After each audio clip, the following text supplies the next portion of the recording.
Dari Suarakom, kesulitan jemput anak, Paula Verhoeven curhat, akunnya diduga diblokir Baim Wong.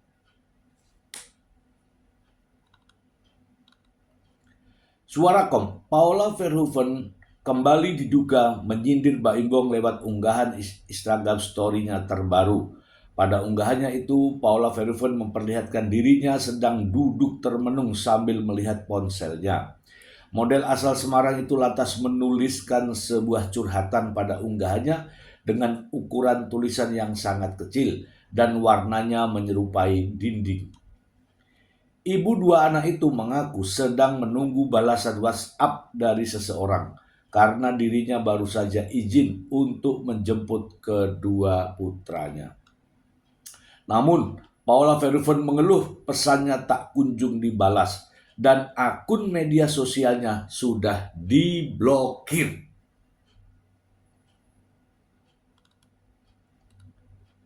Wow. Menunggu balasan WA nih. Izin jemput mau di-tag tapi di-blok, kata Paula Verhoeven pada unggahannya dilansir dari TikTok @karamel. Meskipun Paula Verhoeven tak sebut nama, sejumlah warganet meyakini orang yang dimaksud adalah Baim Wong. Karena itu warganet menyarankan Paula Verhoeven untuk mendatangi langsung kediaman Baim Wong dan menjemput kedua putranya. Alih-alih menyindir lewat media sosial, netizen menyarankan Paula Verhoeven lebih baik berdebat langsung pada Baim Wong. Datengin aja Mapau, kayaknya kalau di sosmed makin tambah si Baim, marah nanti malah tambah nggak dibolehin loh. Datengin aja, paksa gitu loh, wong ibunya kok, ujar bla bla bla. Ngapain diblokir?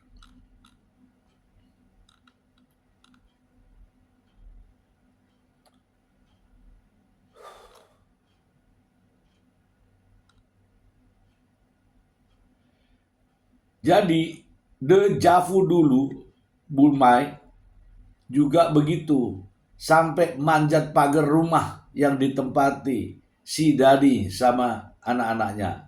Tapi sekarang Bunmai, Mayain maksudnya ya, sudah menemukan kebahagiaannya. Semoga nanti Paula juga bahagia.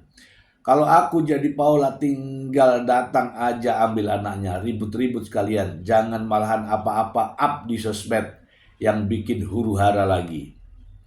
Kenapa ya? Kayak nggak adil banget tuh si Baim. Ibunya sendiri nggak boleh ketemu anak-anaknya. Padahal kita yang udah jadi ibu aja masih butuh ibu, apalagi masih kecil. Betul juga nih. Di tengah proses perceraian yang sedang berlangsung, beredar video Paula Verhoeven jemput paksa anak-anaknya dikala tak ada Baim Wong. Pada video yang diunggah akun TikTok X Media terlihat Paula Verhoeven yang menggendong anak keduanya Kenzo. Sementara anak pertamanya Keanu terlihat digendong oleh orang yang berjalan lebih dulu di depan Paula Verhoeven mengenakan baju hitam. Berdasarkan keterangan dalam video, model asal Semarang ini diduga menjemput paksa kedua anaknya yang sedang berenang di Pondok Indah Mall pada Kamis 10 April 2025. Saat itu Keanu dan Kenzo sedang berenang didampingi oleh babysitter tanpa ayahnya Baim Wong. Sebab sekarang ini Baim Wong diketahui sedang menjalani pengobatan di Penang, Malaysia. Pada video itu pula terdengar Keanu dan Kenzo yang menangis histeris ketika digendong oleh Paula Verhoeven dan asistennya. Kedua anaknya itu juga terlihat berusaha memberontak agar terlihat terlepas dari gendongan Paula Verhoeven dan asistennya. Namun sejumlah warganet justru menduga Paula Verhoeven tidak sedang menjemput paksa, melainkan menyuruh anaknya selesai berenang sebelum maghrib tiba. Sebab Paula menjemput anaknya pada pukul 17.30 dan netizen menduga Keanu serta adiknya sulit diminta berhenti berenang menjelang maghrib. Mereka juga heran dengan keputusan Baim Wong yang membiarkan anak-anak bersama babysitternya dan tidak menitipkan kepada Paula Verhoeven ketika harus pergi berobat di Malaysia. 17.30 yang ada di otak saya sebagai ibu anaknya nggak mau berhenti berenang sedangkan sudah terlalu sore, tulis @rizka. kan mau pergi berobat untuk beberapa hari, seharusnya dititipkan anak-anaknya ke ibunya.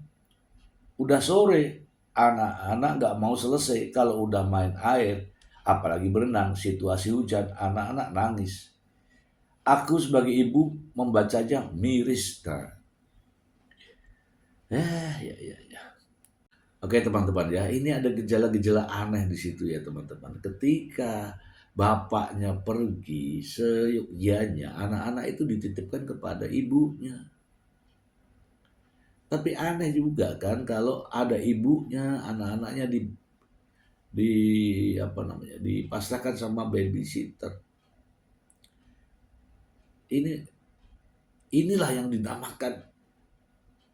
dinamakan NBD.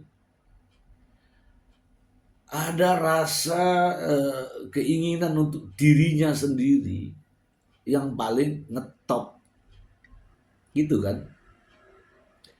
Oke, teman-teman, saya ingin membahasnya mengenai putusan hakim ya.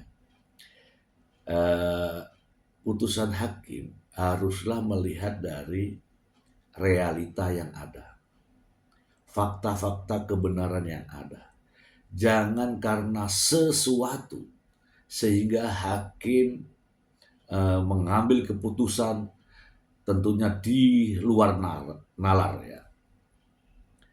Begini teman-teman, saya masih memiliki keyakinan hakim dalam mengambil putusan terkait dengan apa yang terjadi pada Baim Bong dan Paula Verhoeven, harusnya hakim tetap menggunakan dasar hukum yang jelas, yaitu kompilasi hukum Islam. Anak-anak akibat perceraian, anak-anak yang masih usia di bawah 12 tahun, hak asuh diberikan kepada ibunya.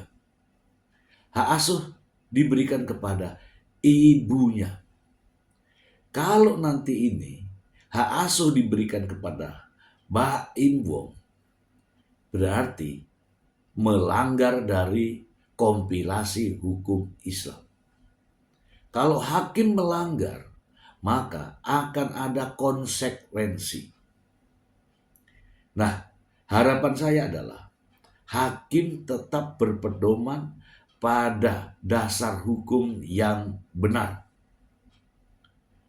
Apakah saya tidak percaya hakim untuk mengambil keputusan dengan dasar yang benar?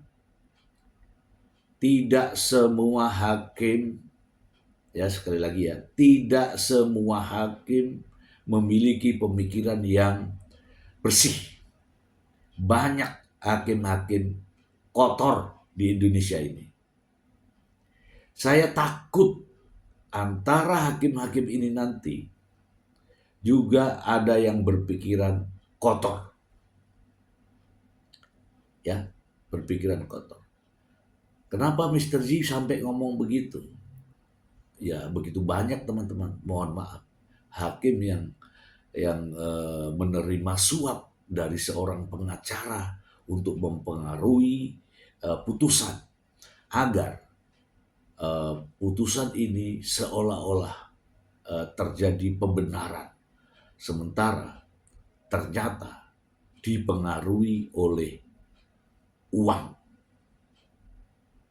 Saya ingin ya menampilkan ya, ini baru saja terjadi di Jakarta